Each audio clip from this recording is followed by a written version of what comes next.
Assalamualaikum warahmatullahi wabarakatuh. Di sini kami dari kelompok 6 akan mempresentasikan hasil diskusi dari kelompok kami yang berjudul Kredit dan Hukum Perjanjian Jaminan. Yang beranggotakan saya sendiri Hanifah Nuridayah NPM 096, lalu teman saya Herna Lasyuhwanti NPM 083, Abdul Armi Alma Arif NPM 102, dan yang terakhir Nur Indah Setioningsih NPM 114.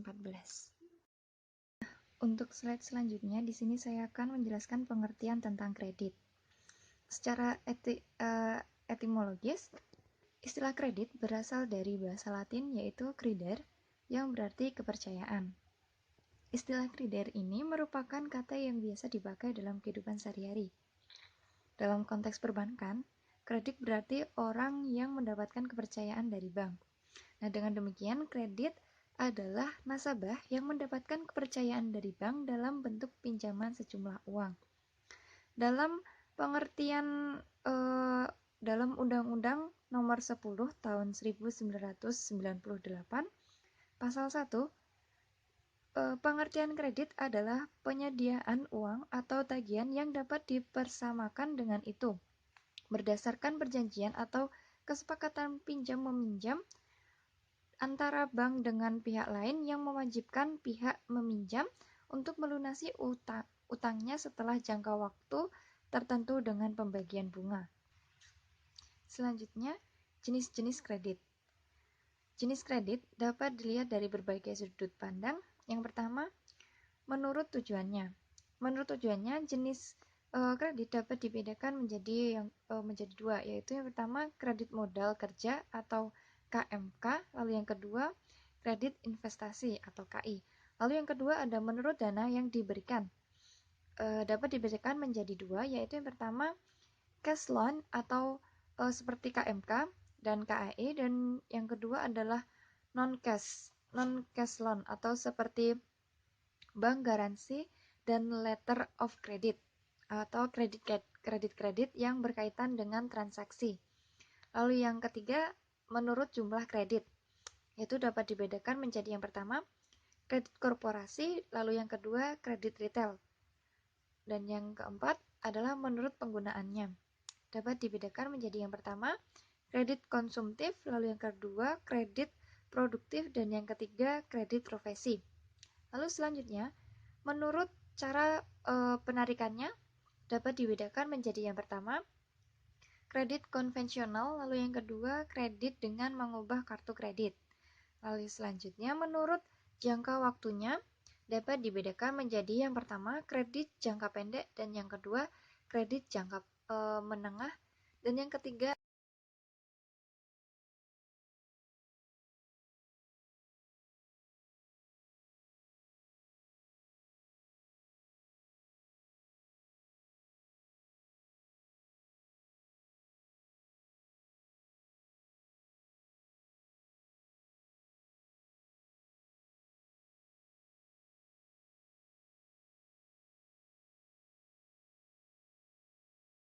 Untuk slide selanjutnya yaitu dasar-dasar pemberian kredit. Dalam bukunya Hukum Perbankan Nasional Indonesia, Herman Syah mengemukakan bahwa dalam pemberian kredit atau pemberian berdasarkan prinsip syariah, bank wajib memperhatikan hal-hal sebagaimana ditentukan dalam pasal 8 ayat 1 dan 2 Undang-Undang Nomor 10 Tahun 1998, yaitu sebagai berikut. Pasal 8 ayat 1, yaitu dalam memberikan kredit atau pembiayaan berdasarkan prinsip syariah, bank umum wajib mempunyai keyakinan berdasarkan analisis yang mendalam atas itikat, baik dalam kemampuan serta kesanggupan nasabah debitur untuk melunasi utangnya atau mengembalikan pembiayaan dimaksud sesuai dengan yang diperjanjikan. Lalu pasal 8 ayat 2, Bank umum wajib memiliki dan menerapkan pedoman perkreditan dan pembiayaan berdasarkan prinsip syariah sesuai dengan ketentuan yang ditetapkan oleh Bank Indonesia. Dalam pasal 8 ayat 2 menyatakan bahwa pedoman perkreditan dan pembiayaan berdasarkan prinsip syariah wajib dimiliki dan diterapkan oleh bank dalam pemberian kredit dan pembiayaan, yaitu yang pertama, Pemberian kredit atau pembiayaan berdasarkan prinsip syariah dibuat dalam bentuk perjanjian tertulis. Lalu yang kedua, bank harus memiliki keyakinan atas kemampuan dan kesanggupan nasabah debitor yang antara lain diperoleh dari penilaian yang seksama terhadap watak, kemampuan, modal, agunan, dan proyek usaha dari nasabah debitor.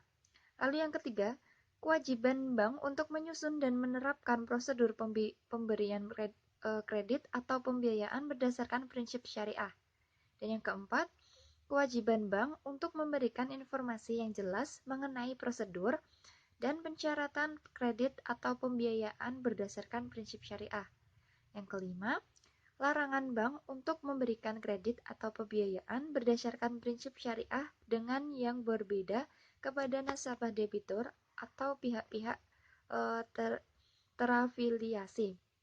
Yang keenam, penyelesaian sengketa yang menurut Hermansyah untuk mencegah terjadinya kredit bermasalah pada kemudian hari, penilaian suatu bank untuk memberikan persetujuan terhadap suatu permohonan kredit dilakukan dengan berpedoman kepada formula atau prinsip 5C yang dapat diuraikan yaitu sebagai berikut. Yang pertama, karakter. Karakter adalah calon nasabah debitor untuk memiliki watak moral dan sifat-sifat pribadi yang baik. Lalu yang kedua, capacity adalah kemampuan calon nasabah debitor untuk mengelola kegiatan usahanya dan mampu melihat prospek sehingga usahanya akan dapat berjalan dengan baik dan memberikan keuntungan yang menjamin bahwa ia mampu melunasi utang kreditnya dalam jumlah dan waktu yang telah ditentukan. Lalu selanjutnya kapital. Nah, faktor yang juga penting dilakukan oleh bank sebelum membuat keputusan kredit yaitu melakukan penelitian terhadap kapital atau modal yang dimiliki oleh pemohon kredit. Lalu selanjutnya kolateral, yaitu jaminan untuk persetujuan pemberian kredit yang merupakan sarana pengaman atau backup atas risiko yang mungkin terjadi atas prestasinya nasabah debitur.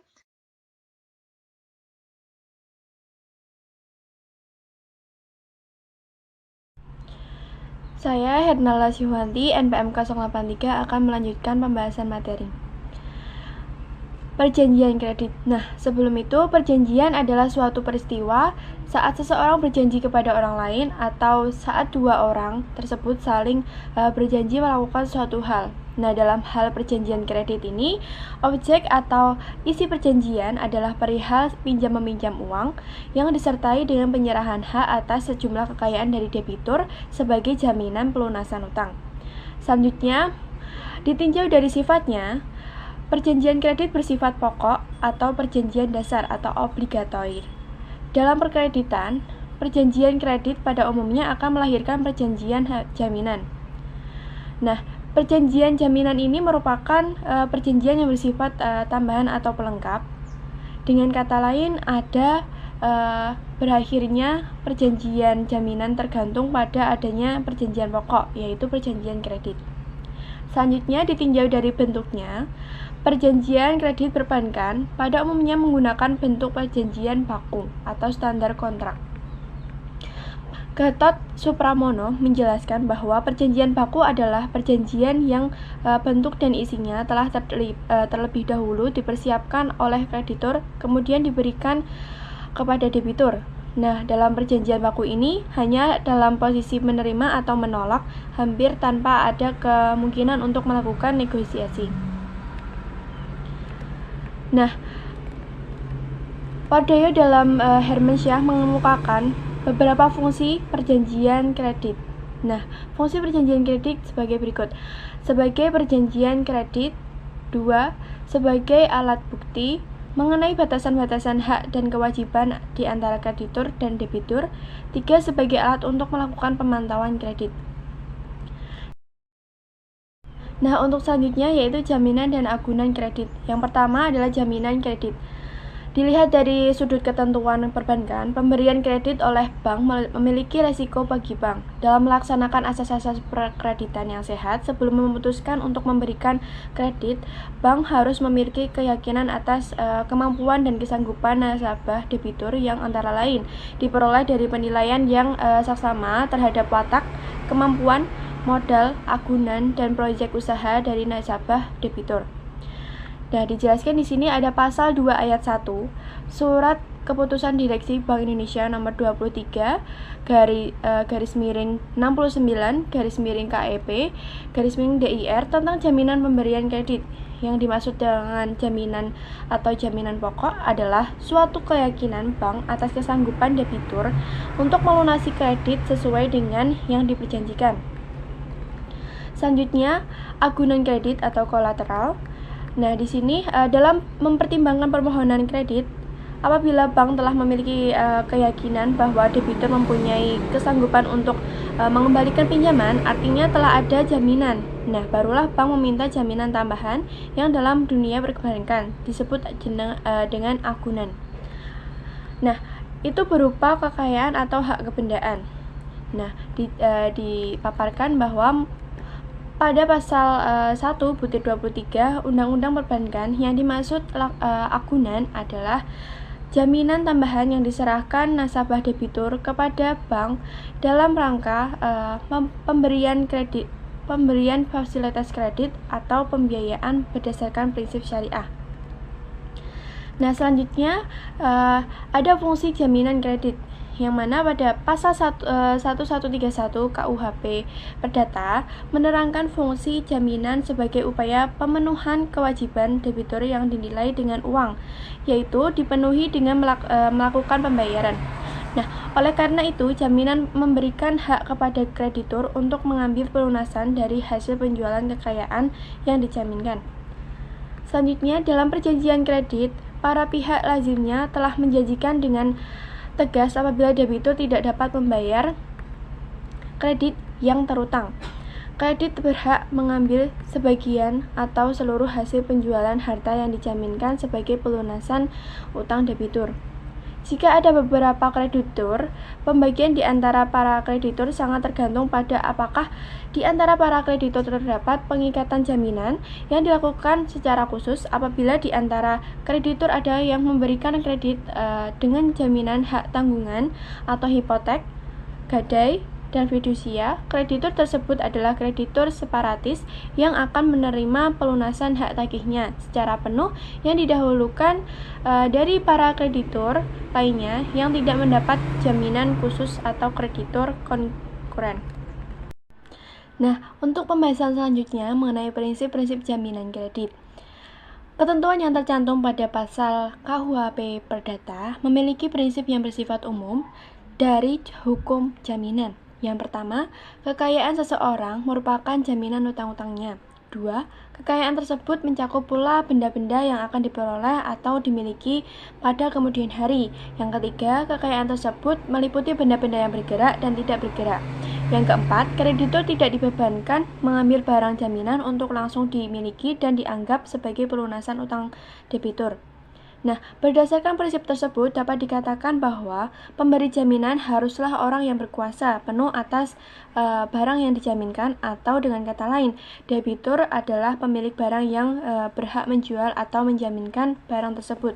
Selanjutnya, secara hukum, seseorang debitur dapat juga memperoleh kredit dengan jaminan berupa harta, misalnya tanah yang bukan miliknya. Dengan persetujuan pemilik tanah, debitur dapat menjaminkannya yang dalam praktiknya diwujudkan dalam bentuk surat kuasa khusus untuk menjaminkan harta tanah tertentu dalam rangka memperoleh kredit dari bank.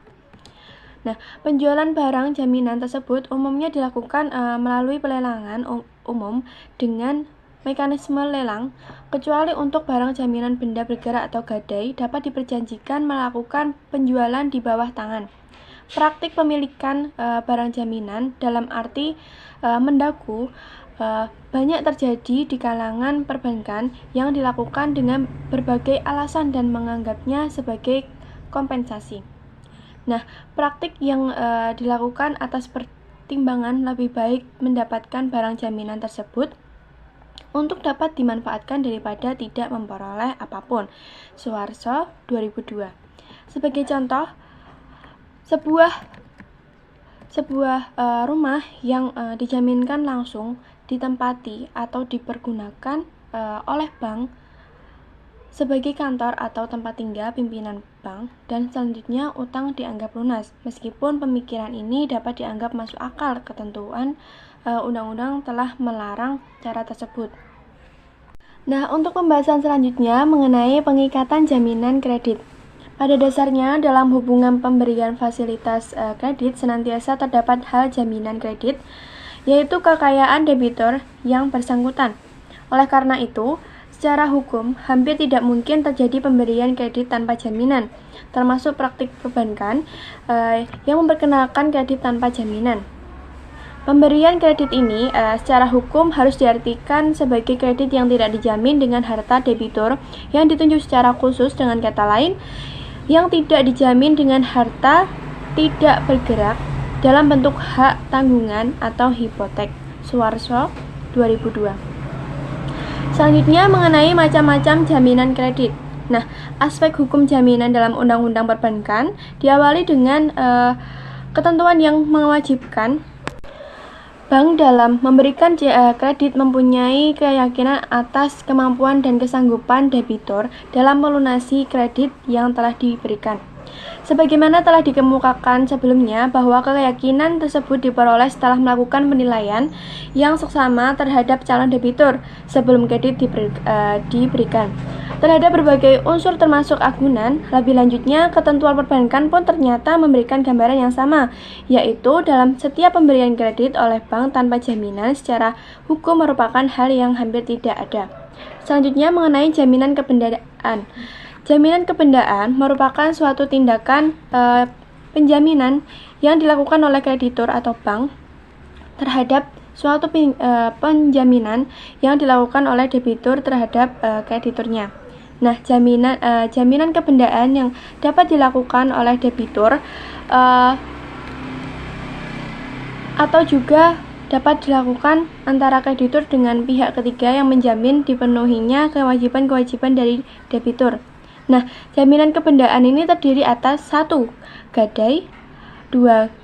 Hak tanggungan, 3. Hipotek, dan 4. Fidusia, yang akan dijelaskan oleh teman-teman saya. Baik, selanjutnya saya Nur Indah, Studioneksi NPM 114. Di sini saya akan melanjutkan presentasi yang telah dijelaskan oleh teman saya. Selanjutnya kita akan membahas gadai. Nah, di sini diatur dalam pasal 1150 sampai dengan 1161 KUHP. Pengertian gadai dalam 1150 KUHP Perdata adalah suatu hak keberadaan atas suatu benda yang bergerak kepunyaan orang lain, yang semata-mata diperjanjikan dengan menyerahkan hak kebendaan atas benda tersebut dengan tujuan untuk mengambil pelunasan suatu utang dari pendapatan penjualan benda itu lebih dahulu dari penagih-penagih lainnya. Selanjutnya kita akan membahas tentang prinsip-prinsip gadai. Yang pertama adalah hak kebendaan. Di sini hak yang memberikan hak kepada pemegang hak gadai untuk menjual barang jaminan jika ternyata debitur prestasi. Yang kedua adalah perjanjian aksesorir. Di sini tambahan atau ikutan dari adanya suatu perjanjian pokok, yaitu perjanjian pinjam meminjam uang. Yang ketiga adalah perjanjian berbentuk bebas. Di sini perjanjian yang dapat dilakukan secara tertulis dan lisan. Yang keempat adalah objek gadai. Di sini benda gerak yang meliputi barang bergerak yang bertubuh seperti mobil, perhiasan, dan perabot, dan tidak bertubuh seperti surat berharga, saham, obligasi, dan cek. Yang kelima adalah benda jaminan dikuasai oleh kreditur. Di sini gadai ada jika benda jaminan diserahkan secara fisik penguasaannya kepada kreditur. Perjanjian yang bersifat timbal balik yang umumnya menimbulkan hak dan kewajiban bagi kedua pihak yang melakukan perjanjian. Selanjutnya adalah hak pemegang gadai. Di sini hak pemegang gadai antara lain yang pertama adalah menjual dengan barang gadai dengan kekuasaan sendiri. Yang kedua, menggadaikan kembali barang gadai tersebut kecuali apabila ditentukan lain dalam perjanjian. Yang ketiga adalah hak untuk menahan barang gadai. Yang keempat adalah hak untuk mendapatkan pengembalian ongkos-ongkos yang telah dikeluarkan untuk keselamatan barang gadai. Selanjutnya adalah kewajiban pemegang gadai. Di sini kewajiban pemegang gadai antara lain yang pertama, bertanggung jawab atas hilangnya barang gadai. Yang kedua, tidak boleh menggunakan barang gadai. Yang ketiga adalah jika barang hendak dijual harus diberitahukan kepada pemiliknya dahulu. Yang selanjutnya adalah berakhirnya gadai. Di sini ada beberapa sebab antara lain. Yang pertama, berakhirnya perjanjian pokok, yaitu perjanjian pinjam-meminjam uang. Yang kedua adalah kreditur melepaskan haknya. Yang ketiga adalah musnahnya benda gadai. Yang keempat adalah karena suatu sebab yang mengakibatkan kreditur menjadi pemilik dari barang yang dipegangnya sebagai jaminan tersebut. Selanjutnya kita akan membahas hak tanggungan. Di sini menurut Undang-Undang Nomor 4 Tahun 1996 tentang hak tanggungan atas tanah beserta benda-benda yang berkaitan dengan tanah dalam pasal 1. Di sini hak tanggungan adalah hak jaminan yang dibebankan pada hak atas tanah sebagaimana dimaksud dalam Undang-Undang Nomor 5 Tahun 1960 tentang peraturan dasar pokok-pokok agraria berikut atau tidak berikut dengan benda-benda yang merupakan suatu kesatuan dengan tanah itu untuk pelunasan utang tertentu yang memberikan kedudukan yang diutamakan kepada kreditor tertentu terhadap kreditor lain. Selanjutnya adalah unsur-unsur hak tanggungan. Menurut St. Remy Syahdeini, di sini yang pertama adalah hak tanggungan adalah hak jaminan untuk pelunasan utang. Yang kedua adalah objek hak tanggungan adalah hak atas tanah sesuai UU PA. Yang ketiga adalah hak tanggungan dapat dibebankan atas tanahnya saja, tetapi dapat pula dibebankan. Yang keempat adalah utang yang dijamin suatu utang tertentu. Yang kelima adalah memberikan kedudukan yang diutamakan kepada kreditur tertentu terhadap kreditur lain. Baik, selanjutnya kita akan membahas tentang asas-asas hak tanggungan. Yang pertama adalah perjanjian hak tanggungan adalah perjanjian asesor. Di sini perjanjian hak tanggungan bukan merupakan perjanjian yang berdiri sendiri. Keberadaannya adalah karena adanya perjanjian lain yang disebut dengan perjanjian induk. Perjanjian induk bagi perjanjian hak tanggungan adalah perjanjian utang piutang yang menimbulkan utang yang dijamin. Yang kedua adalah droit de suite. Di sini hak tanggungan tetap mengikuti benda jaminannya dalam tangan siapapun benda tersebut berada, sehingga hak tanggungan tidak akan berakhir sekalipun benda jaminan hak tanggungan beralih kepada pihak lain karena apapun juga. Yang ketiga adalah droit de préférence. Di sini hak tanggungan memberikan kedudukan diutamakan kepada kreditur tertentu terhadap kreditur lain.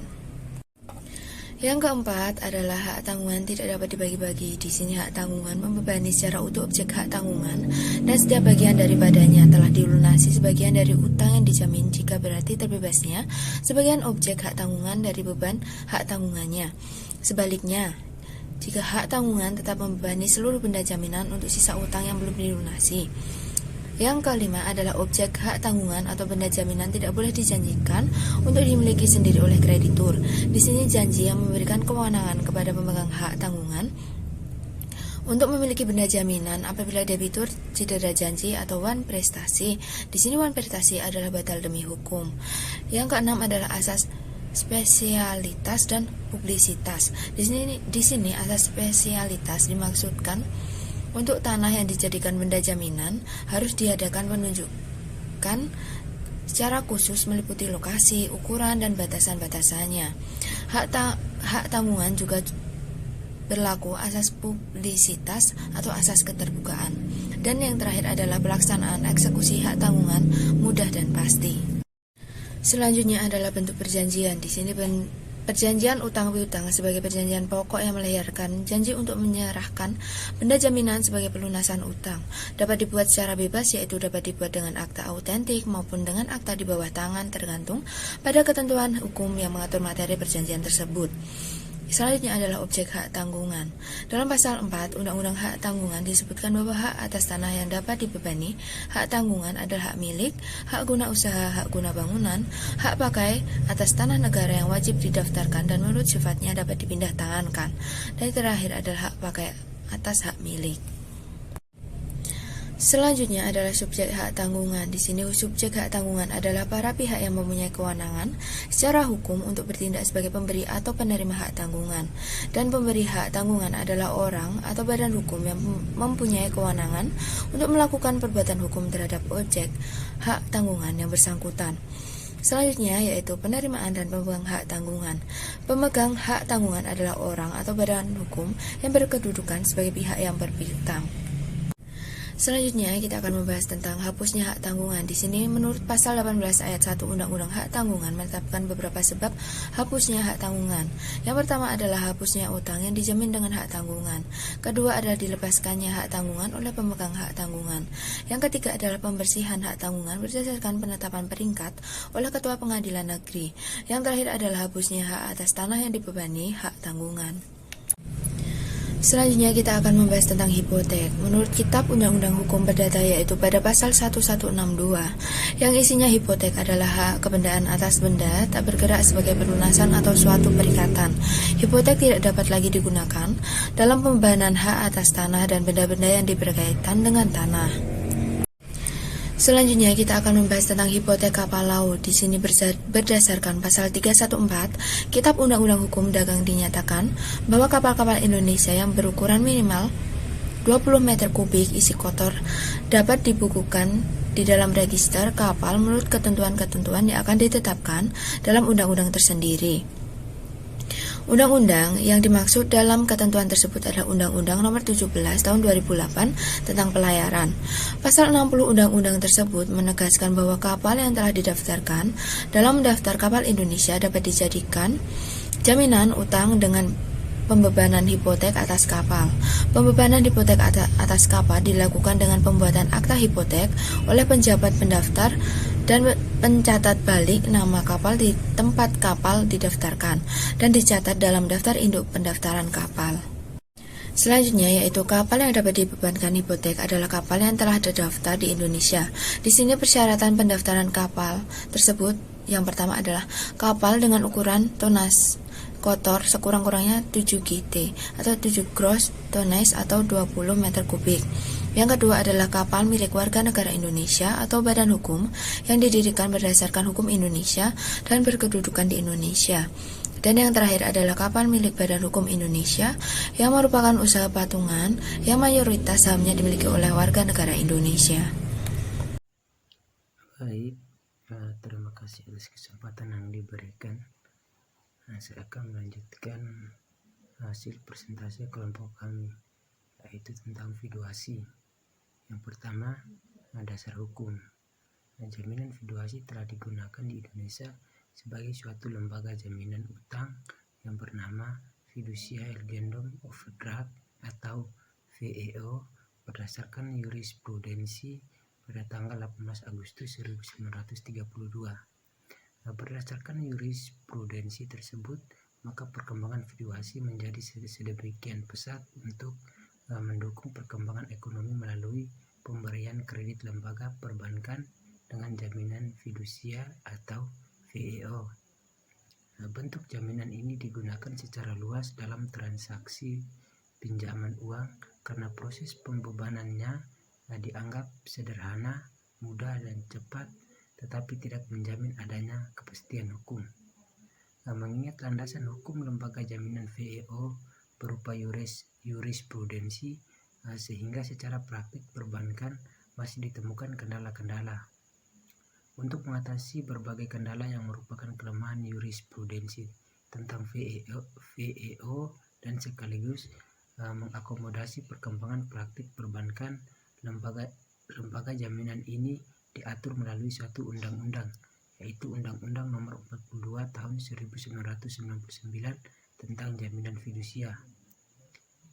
Dengan diberlakukannya Undang-Undang Jaminan Fidusia tersebut, pengikatan jaminan utang yang dilakukan dengan jaminan fidusia wajib mematuhi ketentuan undang-undang. Selanjutnya yaitu pengertian dan prinsip fidusia. Dalam Undang-Undang Jaminan Fidusia terdapat dua definisi yang sangat penting untuk siapapun yang sedang mempelajari fidusia, yaitu fidusia dan jaminan fidusia. Yang pertama, fidusia. Fidusia adalah pengalihan hak kepemilikan suatu benda atas dasar kepercayaan dengan ketentuan bahwa benda yang hak kepemilikannya dialihkan tersebut tetap dalam penguasaan pemilik benda dalam pasal 1 angka 1. Yang kedua, jaminan fidusia. Jaminan fidusia adalah hak jaminan atas benda yang bergerak, baik yang berwujud maupun yang tidak berwujud, dan benda tidak bergerak, khususnya bangunan yang tidak dapat dibebani oleh hak tanggungan sebagaimana dimaksud dalam Undang-Undang Nomor 4 Tahun 1996 tentang hak tanggungan atau pada pasal 1 angka 2. Prinsip dasar fidusia dinyatakan dalam pasal 1 angka 1 Undang-Undang Nomor 42 Tahun 1999 tersebut. Prinsipnya adalah bahwa benda yang dijadikan jaminan fidusia atas fasilitas kredit yang diterima untuk sementara dialihkan kepada pihak yang menerima fidusia. Namun demikian, atas benda tersebut secara de facto dikuasai oleh pihak yang memberikan fidusia atau penerima kredit. Kepemilikan atas benda yang dijaminkan kredit dengan fidusia untuk sementara waktu, yaitu selama benda tersebut diikat dengan fidusia, hak kepemilikannya dialihkan sehingga menjadi milik kreditur di mana selama waktu tersebut atas benda itu penguasaannya tetap berada di tangan debitur atau pemilik semula dalam kapasitasnya sebagai peminjam pakai. Selanjutnya, objek fidusia mengacu pada pasal 1 angka 2 Undang-Undang Nomor 42 Tahun 1999 tentang jaminan fidusia. Jelaslah benda-benda yang dapat dijadikan benda jaminan dalam fidusia adalah benda-benda bergerak. Namun terdapat perbedaan yang mendasar. Benda bergerak sebagai objek dalam fidusia dengan benda bergerak sebagai objek jaminan dalam gadai. Barang-barang yang diserahkan sebagai benda jaminan dalam fidusia adalah benda-benda atau barang-barang yang secara ekonomi dapat menunjang kelancaran jalannya kegiatan usaha debitur. Misalnya, yang pertama, benda bergerak berwujud seperti kendaraan bermotor, inventaris, dan mesin-mesin. Yang kedua, benda bergerak tak berwujud seperti piutang. Yang ketiga, selama benda bergerak seperti yang disebutkan pada nomor 1 dan 2, benda lain yang dapat dijadikan benda jaminan dalam fidusia adalah benda tidak bergerak, khususnya bangunan yang tidak dapat dibebani oleh hak tanggungan sebagaimana dimaksud dalam Undang-Undang Nomor 4 Tahun 1996 tentang hak tanggungan, yaitu bangunan yang didirikan di atas tanah hak pengelolaan.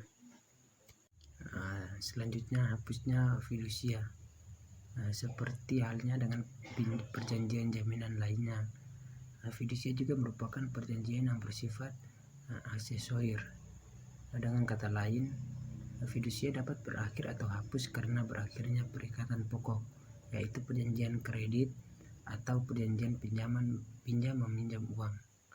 Fidusia juga dapat harus karena pelepasan hak oleh kreditur. Maksudnya bahwa kreditur tidak lagi menghendaki benda tersebut dijadikan sebagai jaminan utang, atau dengan kata lain, kreditur mengembalikan hak milik atas benda tersebut kepada pemilik semula, yaitu debitur. Hal lain yang dapat mengakibatkan hapusnya fidusia adalah musnahnya benda jaminan. Selanjutnya, jaminan perorangan. Di samping hak jaminan kredit yang berupa agunan kebendaan seperti gadai, hak tanggungan, hipotek, dan jaminan fidusia, terdapat juga jaminan kredit yang bukan berupa agunan kebendaan, namun termasuk agunan perorangan yang disebut juga penanggungan utang. Penanggungan utang harus dibedakan dengan pengertian bank garansi meskipun mempunyai prinsip-prinsip yang sama. Di dalam ketentuan Undang-Undang Pasal 1820 sampai dengan 1850 KUH Perdata, jaminan perorangan dapat dikenal dengan istilah penanggungan utang. Akan tetapi, dalam praktik perbankan, istilah avalis lebih populer dari borgtocht untuk menyatakan hubungan hukum yang sama. Dalam pasal 1820 KUH Perdata dinyatakan bahwa penanggungan utang adalah suatu perjanjian di mana satu pihak atau borg menyanggupi pada pihak lainnya atau kreditur bahwa ia menanggung pembayaran suatu utang apabila debitur tidak menepati kewajibannya. Kewajiban penanggung dalam hubungan hukum ini adalah hanya untuk menanggung pembayarannya. Artinya adalah yang harus memikul utang yakni debitur itu sendiri. Kewajiban penanggung timbul apabila debitur telah nyata-nyata tidak melaksanakan kewajibannya untuk membayar utang atau wan prestasi. Apabila penanggung telah melunasi utang debitur tersebut, maka timbul hak bagi penanggung untuk menagihnya kembali dari debitur yang bersangkutan. Dalam praktik jaminan perseorangan pun dikenal dua macam bentuk jaminan perseorangan, yaitu jaminan pribadi dan jaminan perusahaan. Yang pertama, jaminan pribadi. Jaminan pribadi adalah jaminan dari pihak ketiga untuk kepentingan debitur kepada krediturnya yang berupa kesanggupan pihak ketiga tersebut untuk membayar pinjaman uang yang merupakan kewajiban debitur apabila debitur wan prestasi. Jaminan pribadi dalam hukum kepailitan adalah suatu jaminan yang diberikan oleh seseorang secara pribadi atau bukan badan hukum untuk menjamin utang orang atau badan hukum lain kepada seseorang atau beberapa kreditur. Apabila debitur tidak melaksanakan kewajibannya untuk membayar utang tersebut, maka merupakan kewajiban pihak penjamin untuk membayarnya. Sehingga dalam hal seperti itu, kedudukan penjamin berubah seperti halnya debitur. Dalam praktik bisnis dan perbankan, jaminan pribadi pada umumnya diartikan sebagai suatu janji yang dibuat oleh pengusaha atau dalam hal ini penanggung untuk secara pribadi membayar utang kepada pihak lain atau biasanya perusahaan dalam kedudukan sebagai debitur bank apabila debitur tersebut wan prestasi. Yang kedua, jaminan perusahaan. Jaminan perusahaan pada prinsipnya sama dengan jaminan pribadi. Akan tetapi ada perbedaan di antara keduanya, yakni pada jaminan perusahaan, pihak ketiga sebagai penanggung adalah perusahaan yang menanggung dengan kekayaan perusahaan tersebut. Dalam praktik bisnis dan perbankan, jaminan perusahaan diartikan sebagai jaminan dari suatu perusahaan sebagai pihak ketiga kepada kreditur bahwa pinjaman tersebut akan dibayar kembali oleh pihak ketiga apabila debitur wan prestasi. Lebih lanjut, sebuah perusahaan besar atau perusahaan induk atau perusahaan lain yang terkait biasanya akan membuat jaminan untuk anak perusahaannya atau perusahaan lain yang lebih kecil yang mungkin tidak dikenal tetapi telah mengembangkan hubungan bisnis dengan penjamin. Sekian dari saya, terima kasih. Sekian presentasi dari kelompok kami. Bila ada kurangnya kami mohon maaf. Wassalamualaikum warahmatullahi wabarakatuh.